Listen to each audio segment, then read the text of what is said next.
As I'm writing this, the Brooklyn Nets have just come off an incredible comeback victory over the Phoenix Suns, led by James Harden without the help from Kyrie and Kevin Durant, who were both out injured. It was one of the best individual performances of the season, and as a Rockets fan, it definitely inflicted some pain. But that's beside the point, because the Nets look scary right now. Everything seems to be gelling and going their way, and it also seems that the better team that they face, the better that they play, seen with their record of 10-1 against teams above 500. So, what is making this team so dominant aside from the fact they have a big three? And where do they currently sit in the title favorites conversation? I'm going to be taking a look at that in today's video, as well as discussing Brooklyn's season so far, the players making a big impact on their success as of late, and how that's making them the most dominant team in the association. Before we start, if you're new here and enjoy the video, be sure to subscribe. For more NBA content like this, I'm trying to hit 16,000 subscribers, so all support would be greatly appreciated. Anyway, with that being said, let's talk about the Brooklyn Nets. The Brooklyn Nets are currently the second seed in the Eastern Conference with a record of 18-12 and have won their last 4 games. Their recent surge in the standings has been thanks to the blockbuster trade they made a few weeks ago, where they acquired superstar James Harden, and though the players are still gelling and getting used to each other's play styles, they're looking scarier and scarier each and every game. That can be particularly said with their last few games, looking damn near unstoppable in a lot of them, and never seeming to be out of the game. They were down 27 against Phoenix the other night, and even without KD and Kyrie, fought back for an incredible victory. This team is so dangerous and has so many options, you cannot take your foot off of the gas pedal. So, who are those options dominating right now? Who are the players making the Nets look like the most dangerous threat to the Lakers repeating? The first player is definitely James Harden. His addition to the team is turning into a major positive, even though there were some rough patches early on. Harden has developed into the point guard of the team, or at least the primary playmaker, and that has benefited them hugely so far. He's currently averaging 11.3 assists per game, the most in the NBA by over 2, and he's also shooting incredibly efficiently, 51% from the field and 41% from deep since joining the Nets. His scoring hasn't slowed down that much either, still able to turn it on offensively even as the third scoring option, and he's able to give the Nets a bucket when they need it through the isolations he is so good at. He's currently averaging over 24 points a night in Brooklyn thus far. He plays almost a 6-man role at times, and that makes the Nets so deadly as they constantly have a superstar caliber talent to rely on offensively over all 48 minutes of a game. It's really wild. When KD and Kyrie sit, Harden normally jumps in with the second unit, and that works to perfection for the majority of the time. Again, it's just crazy how many elite offensive options the Nets can go to, and Harden is one of them, and it's why they've been successful as of late.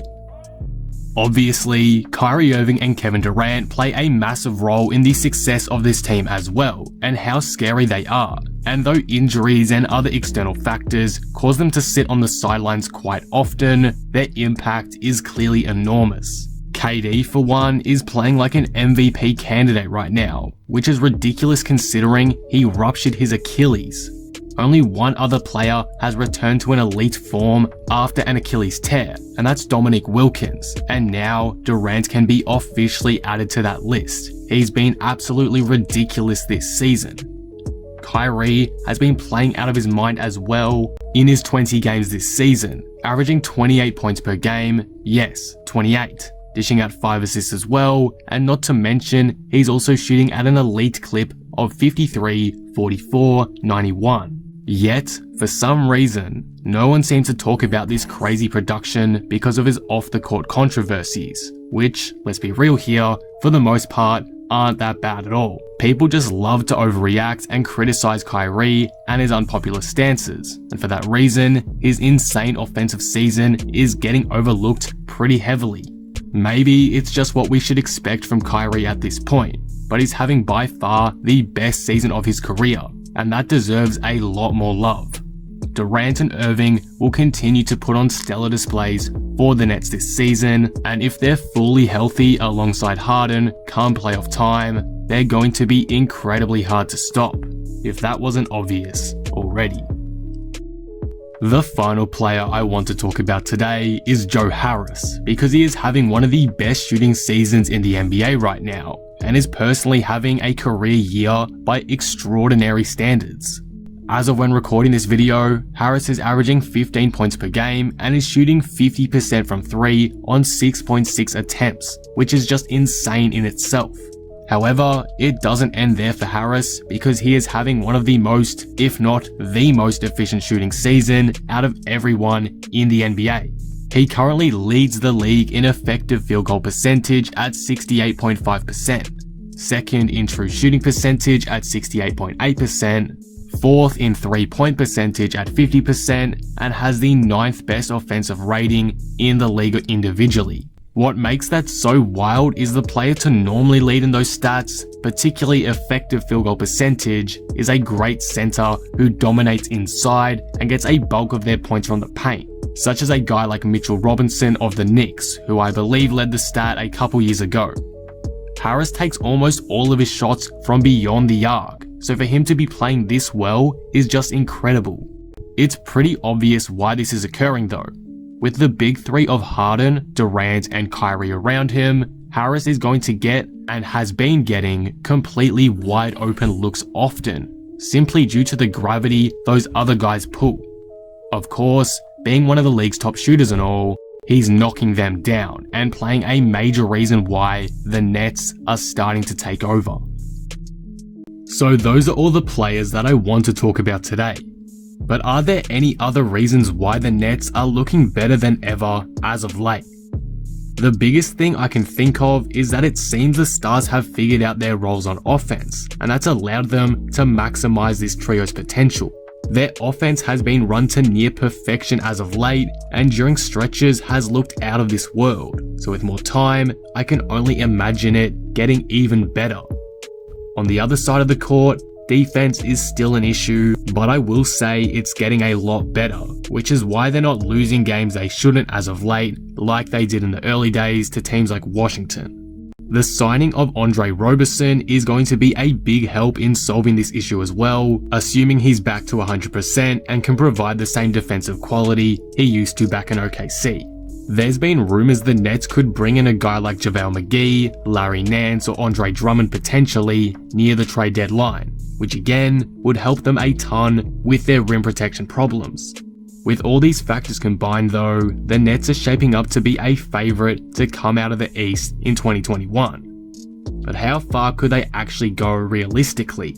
And how much better are they compared to everyone else out East? Realistically, I think it's fair to assume anything less than a championship would be a failure for the Nets, but personally, I believe that the NBA Finals minimum is a pass. I can see them getting eliminated potentially in the Eastern Conference Finals, and I'll get into why in a sec, but the Nets have high expectations and I thoroughly believe they have potential to meet them.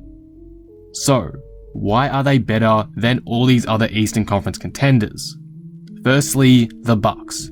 The Bucks have struggled in the playoffs in the past, and with Giannis still struggling to find a consistent jumper, the same problems may arise. That may change with the addition of Drew Holiday, who could provide the extra playmaking and scoring that they need, but I still fail to see how they'll be able to handle the offensive star power of the Nets. The Nets' defensive issues may provide an opportunity for the Bucks, but if the Bucks can't consistently shut down 2 of the 3 stars over 4 games minimum, it's hard for me to see them winning a series against them. The Boston Celtics would also provide an entertaining series, but one I still expect the Nets to comfortably win. The Celtics are shallow off the bench, and against a second unit involving James Harden, that will be very hard to stop. It's also hard to think of players that would consistently lock down Durant, so I can see a lot of matchup issues occurring to the Celtics if their roster remains as is. Finally, the Philadelphia 76ers, who out of any team here will be the one to give the Nets the most problems in my eyes. and is the one team I believe could cause an upset and win a series against Brooklyn.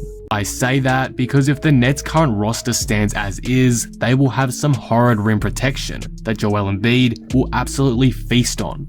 Simmons is also capable of locking down one of the stars on the team. He can guard all positions at an elite level, so he could take Durant, Harden, or Kyrie on defensively for stretches during each game. However, even though Philadelphia can realistically win against Brooklyn, the Nets can also very realistically win against Philadelphia.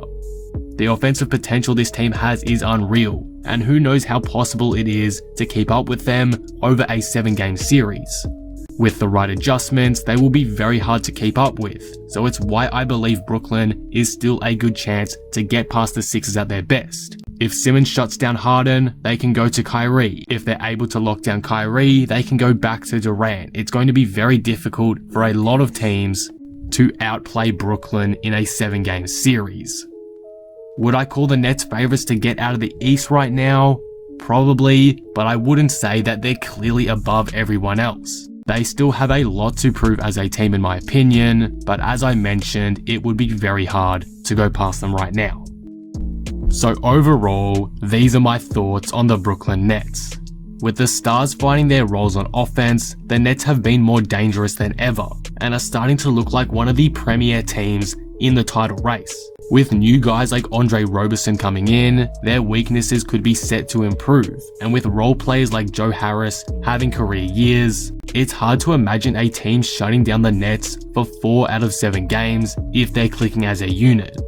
We'll have to wait and see how they go, but as of right now, I'm extremely confident in James Harden, Kevin Durant, Kyrie Irving, and the rest of this Brooklyn Nets squad, and it's why I can see them taking home the crown of the Eastern Conference in 2021, and potentially, maybe even, the Larry O'Brien Trophy. And that will conclude the video. What do you guys think of this? How good are the Brooklyn Nets to you? Are they your favorites to come out of the Eastern Conference, or is there another team you view as being better than them? Let me know all your thoughts down in the comments below. If you enjoyed the video, be sure to drop it a like and subscribe. But with that being said, I am out. Peace.